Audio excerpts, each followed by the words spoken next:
नमस्कार साथियों, आप सभी का आपके अपने लर्निंग प्लेटफॉर्म जीआरवी स्टडी में एक बार फिर से स्वागत है। हम लोग स्टैटिक जी के रिलेटेड विद करंट अफेयर की आप अगली क्लास में आपका स्वागत करते हैं। आइए देखते हैं आज का पहला प्रश्न है हमारे सामने। बहुक्षेत्रीय तकनीकी और आर्थिक सहयोग के लिए बंगाल की खाड़ी पहल बिम्स्टेक का सचिवालय कहाँ है, हेडक्वार्टर कहाँ है? तो आप सभी जानते हैं बिम्स्टेक का हेडक्वार्टर बांग्लादेश में है। अब जो बिम्स्टेक की इंग्लिश में फुल फॉर्म भी आपको दोस्तों याद रखनी है, थोड़ा इजी पड़ती है। Bay of Bengal initiative for multi sectoral technic and economic cooperation. तो इसका हेडक्वार्टर हमने देखा बांग्लादेश में है। इसकी स्थापना दोस्तों याद रखनी है 6 जून 1997 को हुई थी। बिम्स्टेक बहुत ही इंपॉर्टेंट ऑर्गेनाइजेशन है आपके एग्जाम के लिए। तो इसका हेडक्वार्टर कहाँ पर है, इसकी स्थापना 6 जून 1997, ये सभी आपको याद रखने हैं। और इससे रिलेटेड देखिए कुछ पॉइंट और आपको याद रखने हैं। बिम्स्टेक दक्षिण एशिया और दक्षिण पूर्व एशिया के 7 देशों का अंतर्राष्ट्रीय संगठन है। तो आपसे एग्जाम में ये पूछा जाता है कि एशिया के किस पार्ट को कवर करता है, तो आपको ध्यान रखना है दक्षिण एशिया और दक्षिण पूर्व एशिया। इस अगला प्रश्न आपसे पूछा जाता है कि बिम्स्टेक में कौन कौन से सदस्य शामिल हैं, तो बांग्लादेश, भूटान, भारत, म्यांमार, नेपाल, श्रीलंका और थाईलैंड। ठीक है दोस्तों, अगला प्रश्न है इसमें से जो बन सकता है अगला फैक्ट, बिम्स्टेक पूरी दुनिया की आबादी का 21% साझा अकेले अपने आप में कवर करता है। बिम्स्टेक पूरी दुनिया की आबादी का 21% अकेले कवर करता है। तो आपको ये फैक्ट भी याद रखना है बिम्स्टेक से रिलेटेड। और बिम्स्टेक का फुल फॉर्म हमने देख ही लिया, bay of Bengal initiative for multi sectoral technical and economic cooperation. अगले प्रश्न की ओर बढ़ते हैं।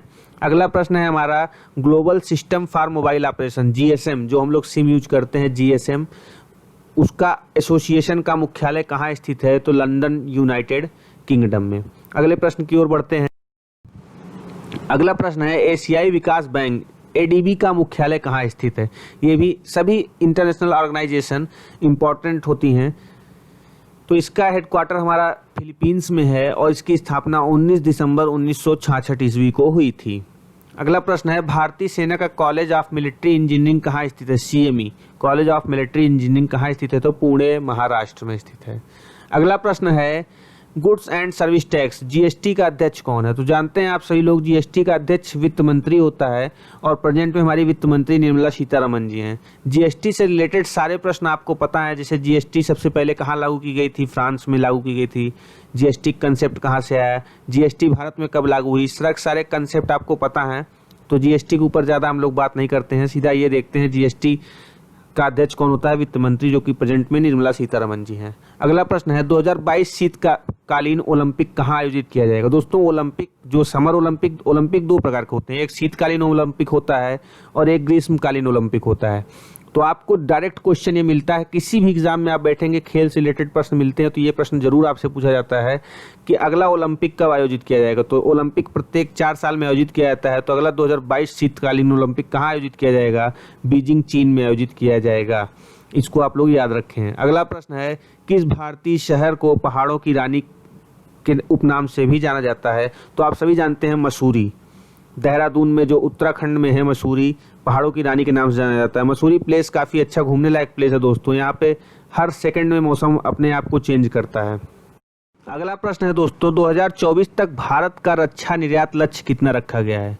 तो आप सभी जानते हैं भारत इस समय रक्षा पर थोड़ा सा खर्च अधिक कर रहा है और अभी हमने देखा कि हमारे देश में राफेल आया और उसका वाटर सैल्यूट से स्वागत किया गया। तो भारत 2020 तक रक्षा निर्यात लक्ष्य कितना रखना चाह रहा है, 5 बिलियन का रक्षा निर्यात लक्ष्य तय करना चाह रहा है भारत 2024 तक। अगला प्रश्न है एनटीडीएल में टी क्या संदर्भित करता है। दोस्तों एनटीडीएल में टी क्या संदर्भित करता है, तो टी संदर्भित करता है इसमें टाइम।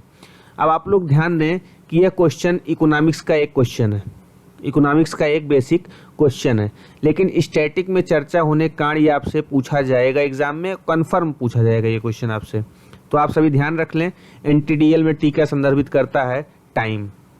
एनटीडीएल का फुल फॉर्म भी आप लोग याद रखें, net demand and time liabilities, शुद्ध मांग और समय देनदारियां। अगले प्रश्न की ओर बढ़ते हैं दोस्तों। पेंशन फंड नियामक एवं विकास प्राधिकरण पीएफआरडीए का अध्यक्ष कौन है, तो पीएफआरडीए के अध्यक्ष पंकज जैन जी हैं।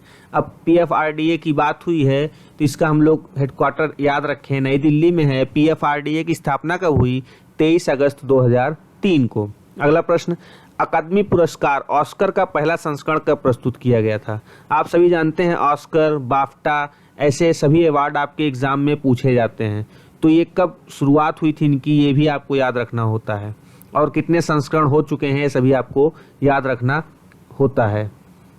तो आइए देखते हैं ऑस्कर का पहला संस्करण कब प्रस्तुत किया गया था। तो ऑस्कर का पहला संस्करण 16 मई 1929 को प्रस्तुत किया गया था। अगले प्रश्न की ओर बढ़ते हैं। अगला प्रश्न है, भारत में मुद्रित किए जा सकते हैं कि मुद्रा नोटों का अधिकतम मूल्य वर्ग क्या है? मतलब भारत में कितने अधिकतम प्राइस का नोट छापा जा सकता है? तो वो है 10,000 रुपये। भारत में मैक्सिमम 10,000 रुपये का नोट छापा जा सकता है। अगला प्रश्न है, भारत में केंद्रीय अल्पसंख्यक मामलों के मंत्री कौन हैं? तो सभी जानते हैं मुख्तार अब्बास नकवी जी। अगला प्रश्न, अफ्रीकी संघ AU अफ्रीकन यूनियन के वर्तमान अध्यक्ष कौन हैं? तो इसके वर्तमान अध्यक्ष सिरिल रामाफोसा जी हैं, जो कि दक्षिण अफ्रीका के राष्ट्रपति भी हैं। ये प्रश्न इंपॉर्टेंट है दोस्तों, याद रखिएगा। अगला प्रश्न, national institute of banking management का मुख्यालय कहाँ स्थित है? तो ये स्थित है पुणे, महाराष्ट्र में।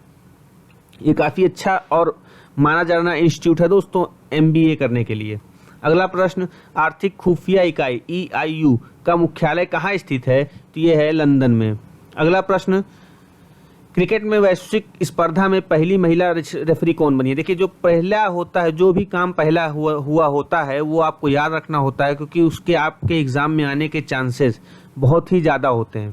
तो इसको आप लोग याद रखिएगा, पहली महिला मैच रेफरी कौन है? तो इनका सही जवाब है GS लक्ष्मी जी, GS लक्ष्मी जी।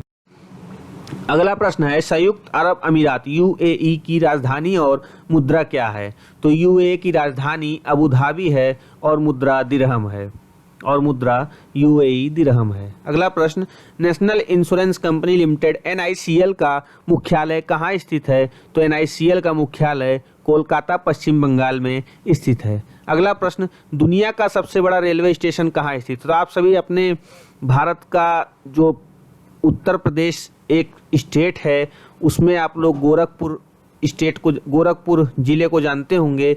वो भारत का सबसे लंबा रेलवे प्लेटफार्म है, सॉरी बाय मिस्टेक, यहाँ पर रेलवे स्टेशन, रेलवे प्लेटफार्म। तो गोरखपुर दुनिया का सबसे लंबा रेलवे प्लेटफार्म है। अगला प्रश्न, दुनिया की सबसे ऊंची वाली साइट कहाँ है जहाँ वैज्ञानिकों ने एक आइस कोर से जलवायु रिकॉर्ड प्राप्त किया है? तो वो है दासू ओपू। दासू ओपू दोस्तों दुनिया की सबसे ऊंचाई वाली साइट है जहां वैज्ञानिक ने आइस कोर से जलवायु रिकॉर्ड प्राप्त किया है। दासूपू दुनिया के 14 सबसे ऊंचे पहाड़ों में से एक सिसपंगमा पर स्थित है, जो सभी हिमालय में स्थित हैं। तो यह समुद्र तल से कुल 7200 मीटर की ऊंचाई पर, या फिर इसको 23,600 फीट की ऊंचाई पर स्थित है दासू ओपो। तो आप लोग इसका नाम याद रखें, दासू ओपो दुनिया की सबसे ऊंचाई वाली साइट है ये। अगला प्रश्न, अंतर्राष्ट्रीय हॉकी महासंघ का अध्यक्ष कौन है? तो अंतर्राष्ट्रीय हॉकी महासंघ के अध्यक्ष नरेंद्र ध्रुव बत्रा जी हैं। इसका हेडक्वार्टर लुसाने स्विट्जरलैंड में है और इसकी स्थापना फ्रांस में की गई थी 7 जनवरी 1924 को। अगला प्रश्न है, new space India limited NSIL का मुख्यालय कहाँ स्थित है? तो NSIL का मुख्यालय बेंगलुरु कर्नाटक में है और इसकी स्थापना 6 मार्च 2019 को की गई थी। अगला प्रश्न है, अमेजॉन का संस्थापक और CEO कौन है? तो अमेजॉन के संस्थापक और CEO जेफरी प्रेस्टन बोजेस हैं।